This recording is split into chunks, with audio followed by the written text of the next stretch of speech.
ఇది తలవ్రాత అని మూర్ఖుడు పిరికివాడు మాత్రమే వచిస్తారని ఒక సంస్కృత సూక్తి. బలవంతుడు నా తలవ్రాతకు నేనే కారకుణ్ణి అని ధైర్యంగా నిలిచి చెప్తాడు. వృద్ధాప్యంలో అడుగు పెడుతున్న వారే అదృష్టాన్ని గురించి మాట్లాడతారు.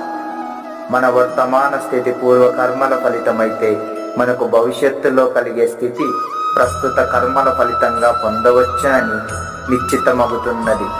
కాబట్టి పనులను ఎలా ఆచరించాలో మనం తెలుసుకోవాలి. ఇలా కర్మలను చేసే విధానం తెలుసుకుంటే అద్భుత ఫలితాలను పొందవచ్చు. అల్పకార్యాలుగా పరిగణించబడే వాటిని కూడా తృణీకార భావంతో చెయ్యకూడదు. మిమ్మల్ని మీరు మహాపురుషులని భావించండి. అప్పుడు మీరు మహాపురుషులే అవుతారు. మన అందరిలో ఆ దివ్యాత్మ ఉంది. దీనిని మనం విశ్వసిస్తాంగా.